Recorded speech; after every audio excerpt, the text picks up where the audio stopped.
पिछले क्लास में हम कॉसी सीक्वेंस से देखे, इससे रिलेटेड एग्जांपल्स वगैरह भी देखे, है ना, किसी को डाउट नहीं होना चाहिए। अब कॉसी सीक्वेंस से रिलेटेड कुछ थ्योरम हम देखेंगे यहाँ पे, जो कि एग्जाम बेस पे इम्पोर्टेंट है। और ये थ्योरम क्या कहता है, every quasi sequence is bounded. कोई भी कॉसी सीक्वेंस जो होता है वो बाउंडेड होता है, ये कह रहा है theorem. Every quasi sequence is bounded. तो चलिए प्रूफ में चलते हैं। तो प्रूफ में हमको एक कॉसी सीक्वेंस दिया है, late an be a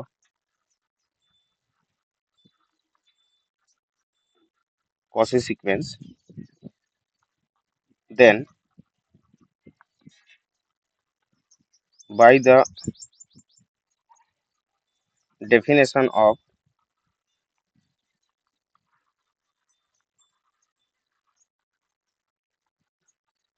Cauchy sequence, for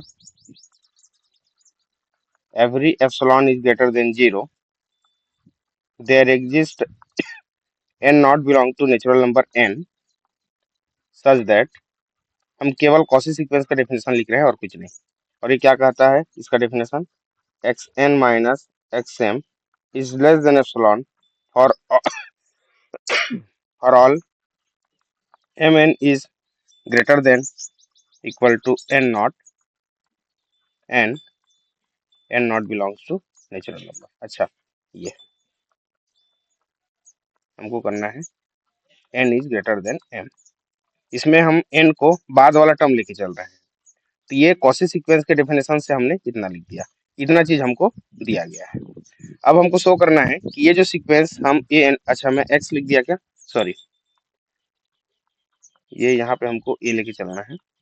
sequence हम a n लिए हैं, तो a n a m लेके चलना है। तो ये जो सीक्वेंस है इसको हमको बाउंडेड शो करना है, हमको बाउंडेड शो करना है।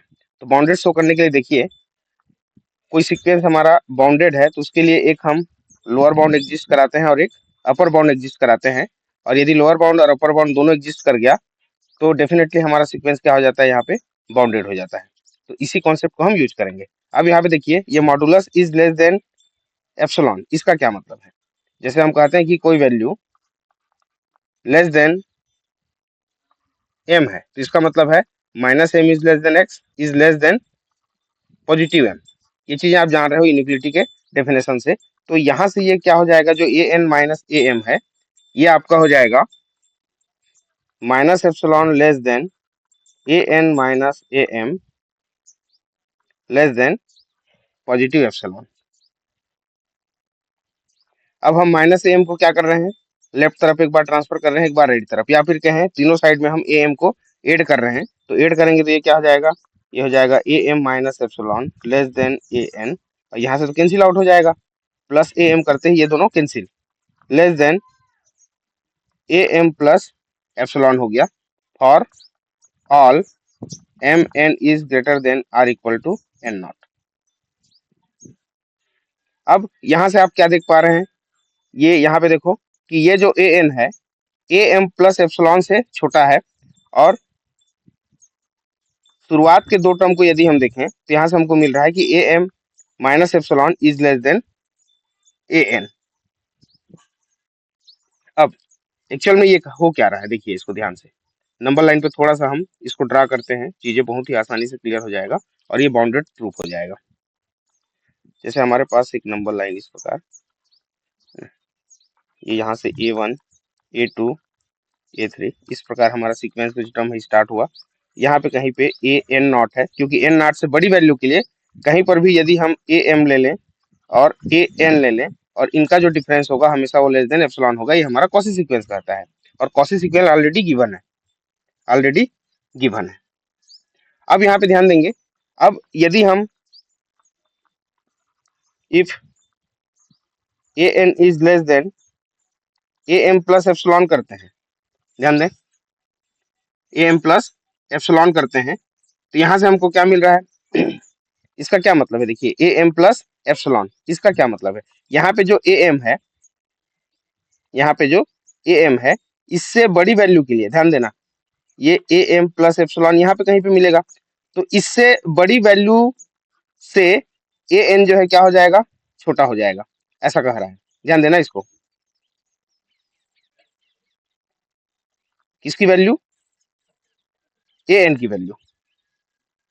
तो हम क्या करते हैं यहाँ पे, देखिए ये वैल्यू इधर आपका बढ़ते जा रहा है ना, ध्यान देना यहाँ पे, ये वैल्यू आपका इधर आगे की ओर बढ़ते जा रहा है। तो यदि हम इसके मैक्सिमम वैल्यू की बात करें, let M equal to maximum of कहाँ से, A one A two A three and so on, यहाँ पे आ जाएगा ए एन नॉट, और इसमें हम एक और टर्म मैक्सिमम वैल्यू हम शामिल कर रहे हैं, कौन सा, ए एम प्लस एप्सिलॉन को। ध्यान दें, ये तो हमारा जो कॉसी सीक्वेंस है वो इधर के लिए नहीं है, ए एन नॉट से पीछे जितने टर्म्स आ रहे हैं उसके नहीं है, उसके आगे के लिए है, ध्यान देना, उसके आगे के लिए है।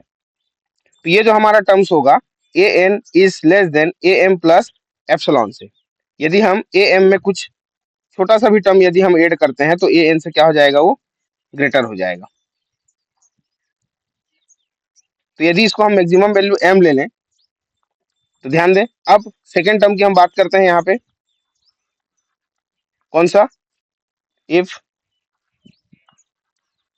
अब सामने के दो टर्म को ले रहे हैं, ध्यान देना यहाँ पे तीन टर्म है, A M minus epsilon is less than A N, हम अब इसकी बात करते हैं, इज लेस देन एप्सिलॉन। अब जब हम इसकी बात करेंगे तो इसका क्या मतलब है, ए एम माइनस एप्सिलॉन का मतलब क्या है, इससे हम पीछे की ओर बात कर रहे हैं, A M minus epsilon, A M minus epsilon की बात कर रहे हैं, हम पीछे की बात कर रहे हैं। तो इस केस में क्या हो जाएगा, ये जो ए एन है ये छोटा दिखा रहा है, इसका मतलब क्या हुआ कि यदि हम इसका मिनिमम वैल्यू की हम बात करें, मतलब हम पीछे की बात कर रहे हैं, ध्यान देना, पीछे की ओर मतलब हम कहाँ तक जा सकते हैं, हम ए वन तक जा सकते हैं, क्योंकि हमारा सीक्वेंस कहाँ से स्टार्ट हो रहा है, ए वन से स्टार्ट हो रहा है।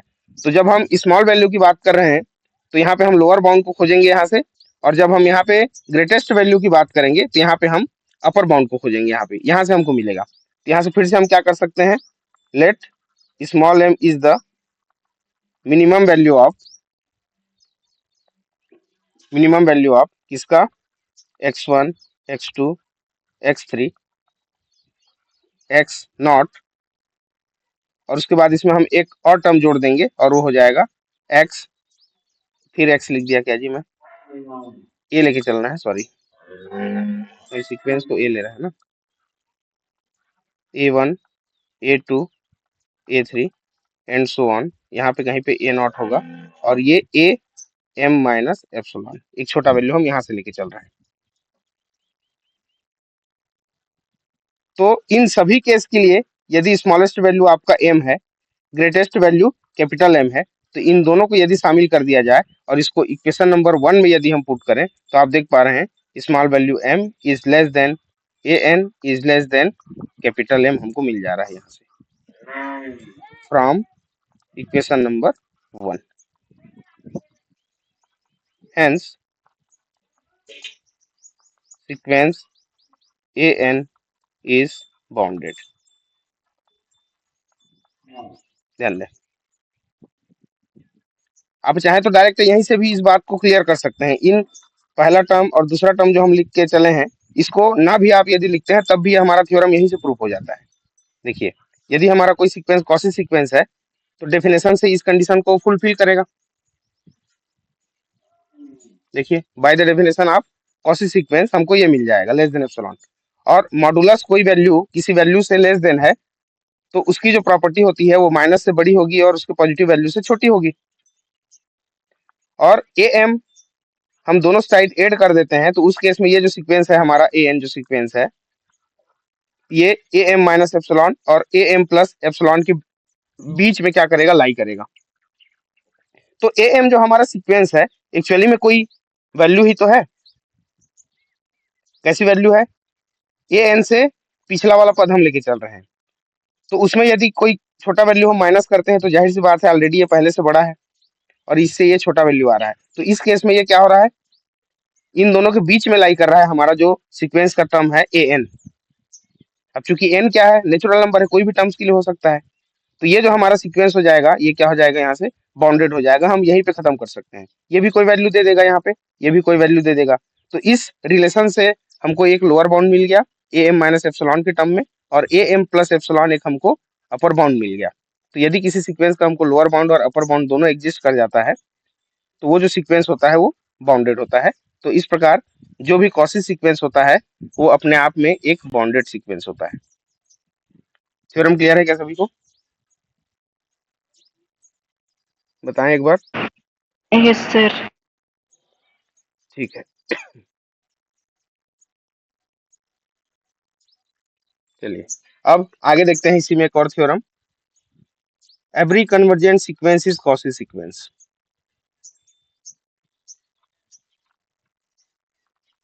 थ्योरम,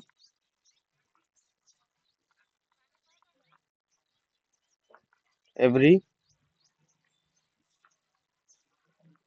कन्वर्जेंट सीक्वेंस इज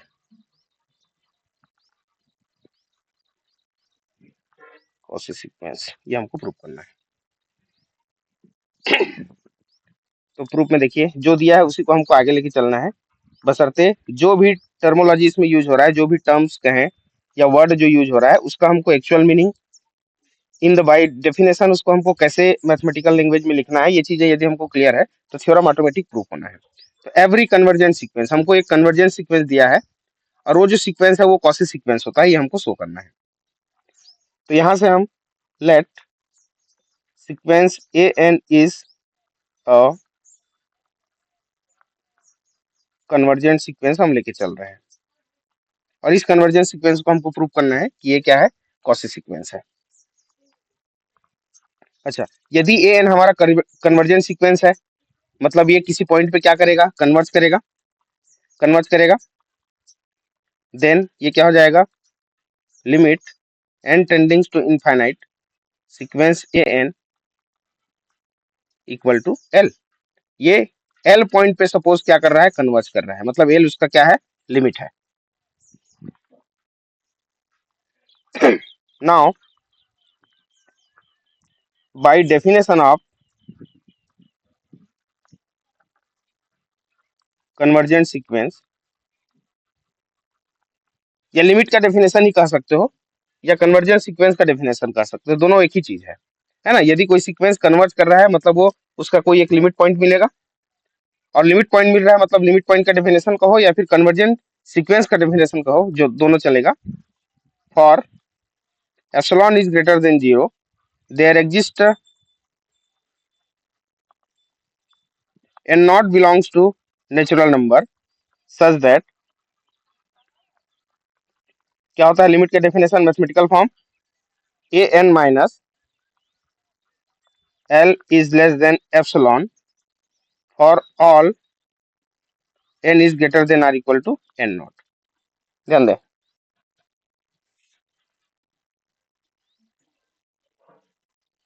यहाँ पे ये जो हमने डेफिनेशन लिखा है ये लिमिट का डेफिनेशन है, और लिमिट यदि एग्जिस्ट करता है तो सीक्वेंस क्या हो जाता है, कन्वर्जेंट हो जाता है ना। तो सभी तरीके से इसको आपको बढ़िया से समझना है। अब इसमें देखिए, अब ये हो क्या रहा है, ये जो हमको लिमिट मिला इसका क्या मतलब है, यहाँ पे देखिए, ये हम यहाँ पे टर्म लेके चले सीक्वेंस का A1 A2 A3 and so on, यहाँ पे कहीं पे ए एन नॉट होगा, आगे जब हम बढ़े तो यहाँ पे कहीं पे ए एम होगा, उसी टर्म में ए एन होगा, और ये सीक्वेंस और आगे बढ़ते गया। ध्यान दे इस चीज को।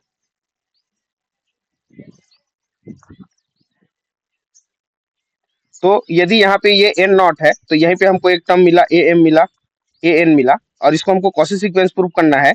तो यहाँ से कोई भी दो टर्म हम उठाएं और उन दोनों का यदि डिफरेंस ले लें तो हमेशा वो एप्सिलॉन से यदि छोटा आ जाता है, एप्सिलॉन से छोटा आ जाता है, तब ये हमारा क्या कहलाएगा, कॉशी सीक्वेंस कहलाएगा।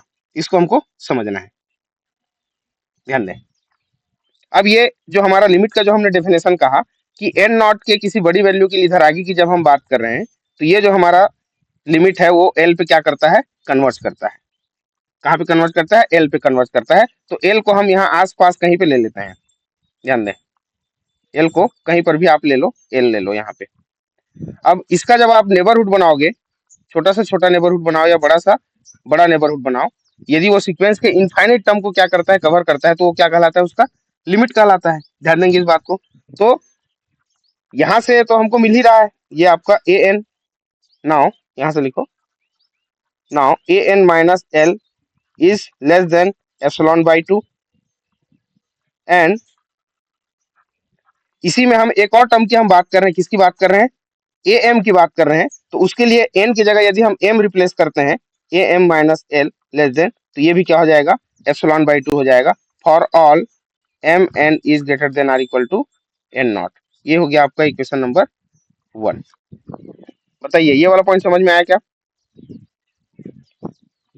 एन नॉट के आगे यदि हम ए एम और ए एन कोई और पॉइंट लेके चल रहे हैं, ऑलरेडी हमारा क्या है, कन्वर्जेंट क्या है, सॉरी सीक्वेंस क्या है हमारा, कन्वर्जेंट है।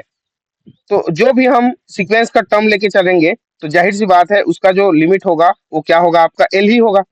तो ए एन के लिए भी यदि हम लिखना चाहें तो भी वो किसी एप्सिलॉन बाई टू से क्या हो जाएगा, छोटा हो जाएगा। और यदि ए एम हम यदि कोई टर्म डिफाइन करते हैं तो वो भी एप्सिलॉन बाई टू से क्या हो जाएगा, छोटा हो जाएगा। अब इसमें आप ध्यान देंगे हम एप्सिलॉन बाई टू क्यों लेके चल रहे हैं, ध्यान देना, हमने एप्सिलॉन बाई टू ही क्यों लिया। हम पिछले क्लास में जब इसको डिफाइन किए थे एप्सिलॉन बाई वाला डेफिनेशन लिमिट का, तो जैसे हमको A N minus A M is less than epsilon दिखाना है, किसके लिए, कॉशी सीक्वेंस प्रूव करने के लिए।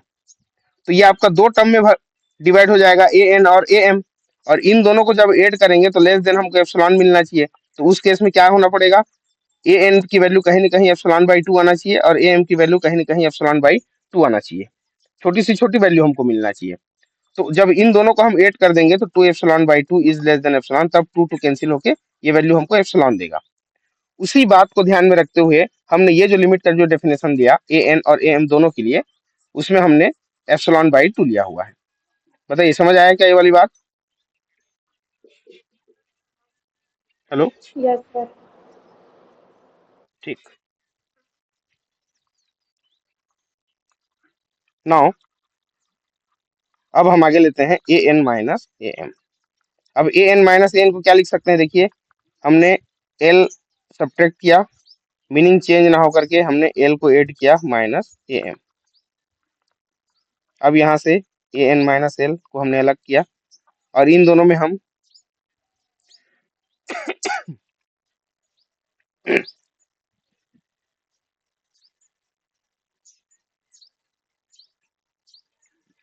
ए एन माइनस एल हो गया। अब यहाँ से यदि हम माइनस निकालें, क्या गड़बड़ किया मैं, A N minus A M plus L, या आपका माइनस एल, यदि अलग अलग करते हैं, हाँ ठीक है कोई बात नहीं, plus L minus A M करें। तो देखिए आप इनइक्वालिटी जानते हैं, x plus y is less than or equal to mod x plus mod y होता है ना। तो ए एन के साथ एक अलग कर देते हैं हम और ए एम के साथ अलग कर देते हैं, तो ये क्या हो जाएगा, A N minus L plus L minus A M हो जाएगा, is less than or equal to A N minus L plus modulus. ध्यान दें क्योंकि ये मॉडुलस वैल्यू है तो एल माइनस ए एम लिखें या फिर ए एम माइनस एल लिखें, दोनों का सेम मीनिंग है। अब इक्वेशन नंबर 1 से देखेंगे आप, ए एन माइनस एल की वैल्यू और ए एम माइनस एल की वैल्यू, ये एप्सिलॉन बाई टू है और ये एप्सिलॉन बाई टू है, लेकिन यहाँ पे जो रिलेशन है वो क्या है, स्ट्रिक्टली लेस देन का है। अब इन दोनों को जब हम सॉल्व करेंगे तो two epsilon by two this is equal to epsilon हो जाएगा, ये A N minus A M के लिए। और for all M N is greater than or equal to N naught, और एम को हम क्या लिए हैं, ग्रेटर देन, सॉरी एन को ग्रेटर देन लिए हैं, N is greater than M लिए हैं। तो ये जो हमको यहाँ पे रिलेशन मिला कि A N minus A M is less than epsilon, तो यहाँ से ये हेंस, हेंस ना लिखे तो ज्यादा सही है, सिंस लिखें, since A N minus A M is less than epsilon for all M N is greater than और equal to N not and N is greater than M, so sequence is Cauchy sequence. बताइए, theorem छोटा सा था, आसान था, समझ में आया कि नहीं?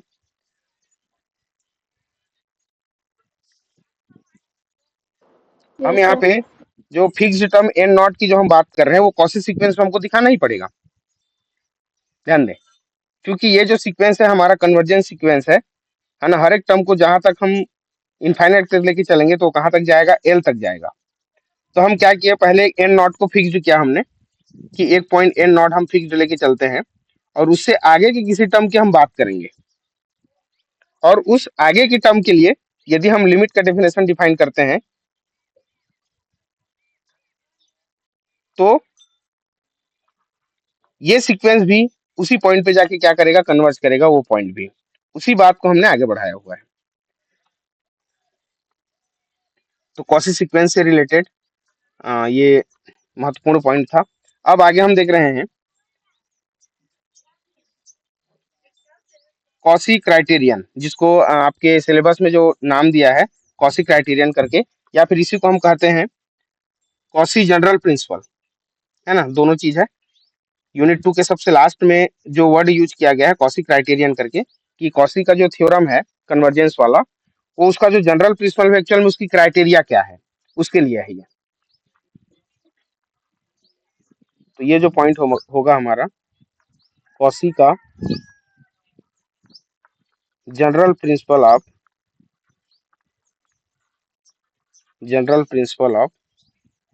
Convergence of sequence, convergence of sequence. अब देखिए इसका स्टेटमेंट क्या कहता है।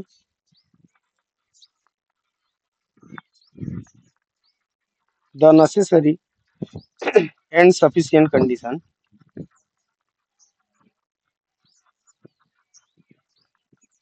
the necessary and sufficient condition for the convergence of a sequence an is that, ये क्या है, for every epsilon greater than 0 there exists n naught, there exists n naught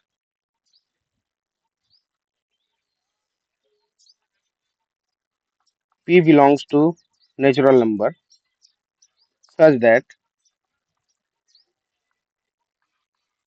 a n minus a m is less than epsilon for all m n is greater than n naught and n is greater than m। या फिर इसी को एक और तरीके से क्या लिखते हैं, कॉची सीक्वेंस को ही, A N plus P minus A N is less than epsilon for all N is greater than N not and P belongs to natural number. ध्यान देना, यहाँ पे दोनों का जो मतलब है वो एक ही चीज है। कॉची सीक्वेंस के लिए हम दोनों डेफिनेशन हम यूज करते हैं आवश्यकता के अनुसार।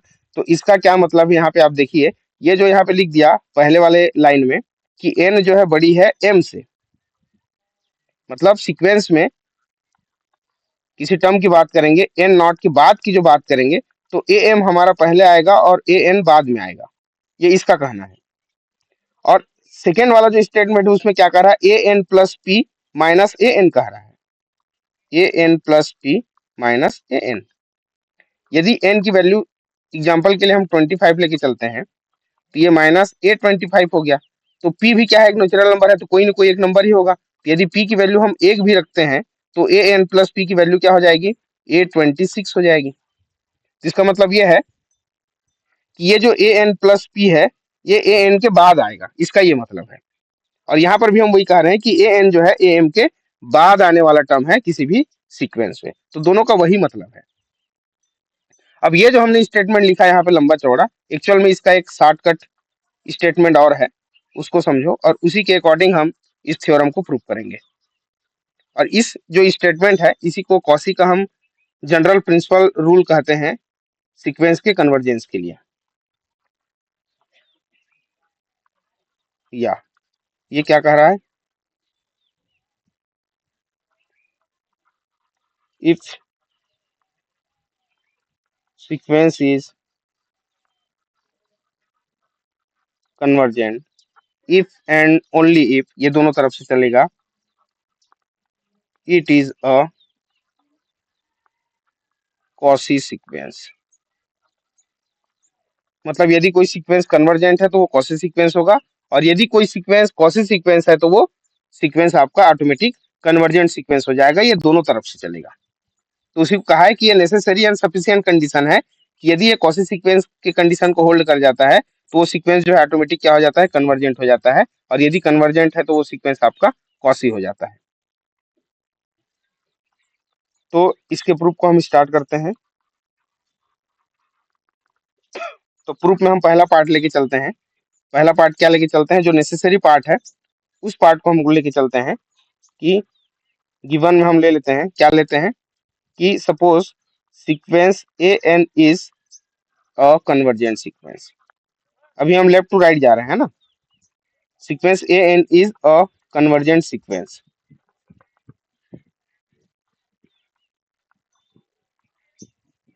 सिंस, ध्यान दें, यदि ए एन हमारा कन्वर्जेंट सीक्वेंस है, सिंस एवरी कन्वर्जेंट सीक्वेंस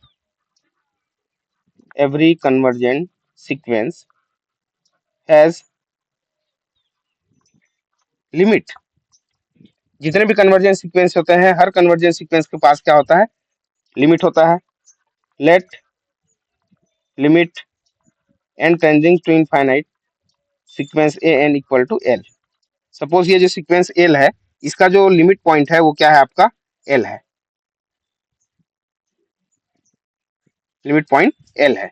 तो एल है तो इसका लिमिट का डेफिनेशन क्या कहता है, then A N minus L is less than epsilon by two for all N is greater than N not.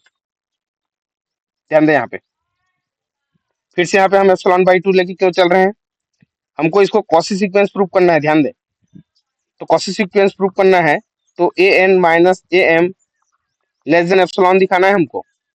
हम अभी ए एन लेके चल रहे हैं, इसके आगे के टर्म के लिए भी हमको इसी टर्म को प्रूव करना है। तो यहाँ पे जो हम प्रूव करने वाले हैं आप एम लेके भी कर सकते हो, ए N plus P minus A N के फॉर्म में भी इसको प्रूव किया जा सकता है, दोनों को वही मतलब है। ये इक्वेशन नंबर 1 हो गया। अच्छा, तो हमारे पास जो ए एन यहाँ पर है तो पॉइंट एल पे ये कन्वर्ज कर रहा है। इसके आसपास यदि हम एक नेबरहुड तैयार करते हैं तो सारे इनफाइनाइट टर्म्स यहाँ पे क्या हो जाते हैं, शामिल हो जाते हैं एल के नेबरहुड में। हम ये कहना चाह रहे हैं, ध्यान देंगे। तो उसका एक अगला टर्म भी यदि हम लेते हैं तो वो भी इस नेबरहुड में क्या हो जाएगा, शामिल हो जाएगा। तो उसी को यदि हम यहाँ पे लिखते हैं A N plus P minus L करते हैं तब भी ये क्या हो जाएगा, एप्सिलॉन बाई टू हो जाएगा for all N plus P is greater than N naught. यदि एन आपका एन नॉट से बड़ा है तो एन में एक टर्म ऐड कर देने पर भी तो एन नॉट से बड़ा हो जाएगा क्या। इस चीज को समझना है, इन दोनों चीजों को, ये जो हम यहाँ पे लिखे हैं इसको समझना बहुत जरूरी है। ये बताइए, ये दोनों टर्म समझ में आया क्या, equation number 1 and equation number 2। क्योंकि हमारा सीक्वेंस ही क्या है, कन्वर्जेंट है। ध्यान दें, समझ में आया यहाँ तक, हेलो। सर एक बार और बताइए। हम क्या कह रहे हैं, ए एन जो हम एक कोई nth टर्म हम लेके चल रहे हैं, यदि इस सीक्वेंस कन्वर्जेंट है तो किसी एक पॉइंट पे क्या करेगा, कन्वर्ज करेगा, और उस लिमिट पॉइंट को हमने क्या नाम दे दिया, एल दे दिया। ध्यान देंगे, तो A N minus L less than epsilon by two करेंगे। तो यहाँ पे जो आप नोट करते हैं यहाँ पे माइनस एल लिखते हैं, यही एक्चुअल में क्या होता है, लिमिट होता है उस सीक्वेंस का। तो यदि ये ए एन के लिए लिमिट एल है तो उसमें कोई और टर्म लेके चलेंगे तो उसके लिए भी तो उसका लिमिट एल ही होगा। लिमिट क्या होता है, यूनिक होता है ना, ध्यान देंगे बात को। यदि कोई सीक्वेंस कन्वर्जेंट है तो उसके पास एक यूनिक लिमिट होगा, लिमिट पॉइंट होगा, और वो क्या होता है, यूनिक होता है। तो A N plus P minus L कोई दूसरा टर्म भी यदि लेके चलते हैं ए एन से एक स्टेप आगे बढ़ते हैं हम, जैसे यहाँ पे आपका ये ए एन, ये तो एल हो गया, यहाँ पे कहीं पे ए एन है, तो उससे आगे वाला जो एक टर्म होगा वो ए एन प्लस पी तो होगा। देख लो यहाँ पे ये ए वन ए टू ऐसा आगे बढ़ते गए, यहाँ पे कहीं पे ए एन नॉट है, इससे आगे की हम बात कर रहे हैं, यहाँ पे आ गया ये ए एन, और हम एल को क्या कह रहे हैं, लिमिट पॉइंट कह रहे हैं। तो इसके इनफाइनाइट टर्म क्या आ गए, इसके नेबरहुड में आ गए। तो ए एन से थोड़ा सा और आगे बढ़ते हैं, ए एन प्लस पी, तो उसके लिए भी तो एल आपका लिमिट का ही काम करेगा क्या, क्योंकि सीक्वेंस ऑलरेडी हमारा क्या है, कन्वर्जेंट है। बताइए, बात समझ में आया क्या? Yes sir. ठीक। तो इक्वेशन और वन और टू को हम जब हम शामिल करेंगे, फ्रॉम वन एंड टू, क्या लिखना है, ए N plus P minus A N, यदि हम करते हैं तो सेम अभी इसके पहले जो हमने थ्योरम प्रूव किया उसी का यूज करना है हमको। A N plus P minus L plus L minus A N, L जो लिमिट पॉइंट है हमारा उसको हम ऐड कर दिए और सब्ट्रैक्ट कर दिए। तो मैं इसके पिछले टॉपिक में जो हम किए हैं ना वही वाला स्टेप कर रहे हैं, तो मैं डायरेक्ट कर रहा हूँ, है ना। तो ये less than or equal to क्या हो जाएगा, A N plus P minus L plus modulus A N minus L, मैं डायरेक्ट कर दिया। अब इक्वेशन वन और टू से देखिए, ये है strictly less than epsilon by to, और फिर से ए एन माइनस एल है, ये भी strictly less than by two, this is equal to क्या हो जाएगा, ये एप्सिलॉन हो जाएगा।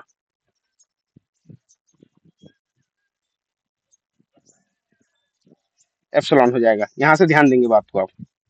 और ये क्या हो रहा है, N is greater than N naught. तो जब एक साथ लिखेंगे इसको, तो A N plus P minus A N is less than epsilon for all N is greater than N naught. एक सिचुएशन में N is greater than N naught था, दूसरे में N plus P is greater than N naught था।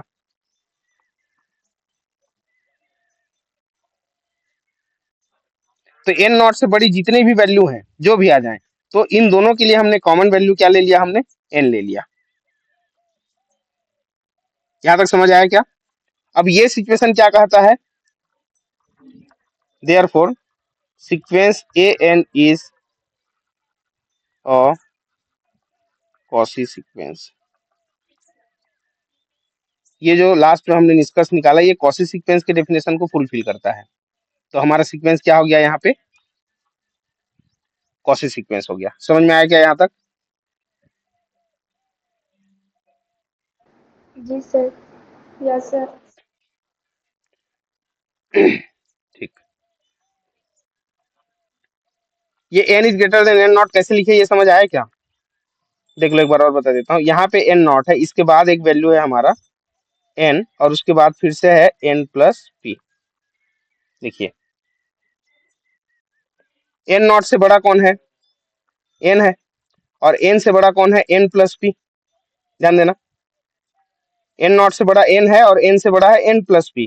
तो यदि हम कहते हैं कि एन नॉट जो है एन से बड़ा है, तो जाहिर सी बात है एन के बड़ी वैल्यू से भी क्या हो जाएगा, एन नॉट से बड़ा हो जाएगा कि नहीं। तो एन नॉट की जितने भी बाद इधर जो वैल्यू आते जाएंगे वो एन नॉट से सब बड़ा ही होगा। तो उसी को दोनों को शामिल करके हमने इसको एक साथ लिखा है, क्योंकि एक इक्वेशन में हम एन प्लस पी यूज किए हैं, एक में एन यूज किए हैं, उसके लिए मैं इसको समझा रहा हूँ। और डायग्राम में भी आप देख पा रहे हैं एन नॉट से सारे बड़ी वैल्यू की हम बात कर रहे हैं।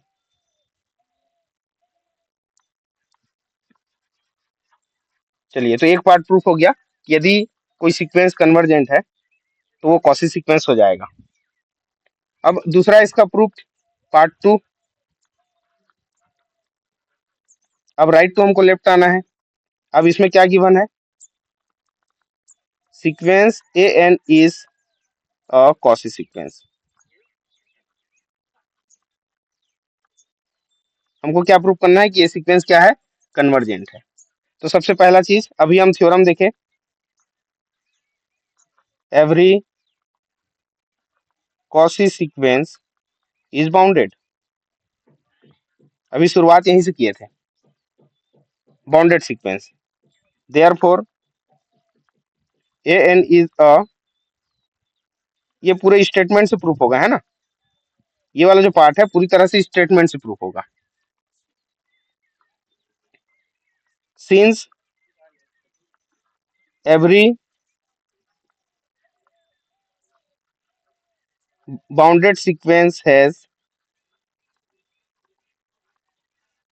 convergent subsequence। शायद ये थ्योरम हम नहीं करा पाए हैं, है ना।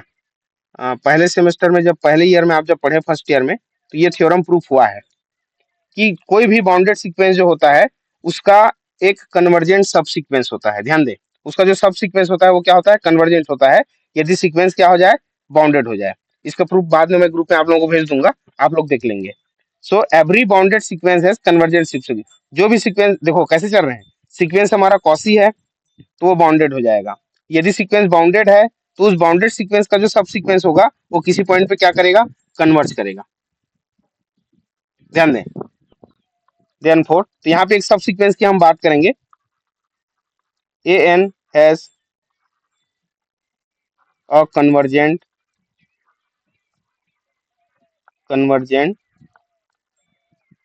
सब सीक्वेंस, और वो कन्वर्जेंट सब सीक्वेंस को हम क्या ले लेते हैं, ए एन के ले सकते हैं थोड़ी देर के लिए, ए एन के। अब यदि ये कन्वर्जेंट सब सीक्वेंस है तो limit N tending to infinite A N के करेंगे तो ये क्या मिलेगा हमको, एल मिलेगा। ए एन का जो लिमिट पॉइंट हो वो क्या हो जाएगा, एल हो जाएगा। ध्यान देना ये सब सीक्वेंस है, हमने एल ले लिया, और जब एल ले लिया, इफ अ सब sequence of a quasi sequence, actual में क्या है, ये कॉसी सीक्वेंस का ही सब सीक्वेंस है ना, Cauchy sequence converges to, T नहीं एस करो इसको, ये ज्यादा सही है, कन्वर्जेस टू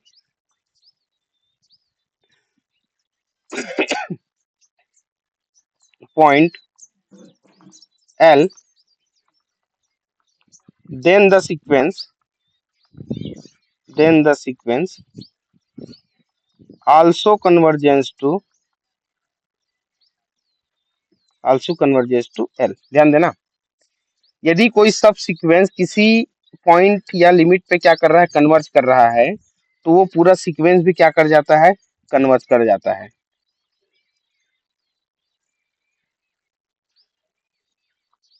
ध्यान देना, बाउंडेड है तो उसका सब सीक्वेंस किसी पॉइंट पे कन्वर्ज करेगा, और यदि सब सीक्वेंस किसी पॉइंट पे कन्वर्ज कर रहा है तो पूरा का पूरा सीक्वेंस भी उस पॉइंट पे क्या कर जाएगा, कन्वर्ज कर जाएगा, ऐसा है।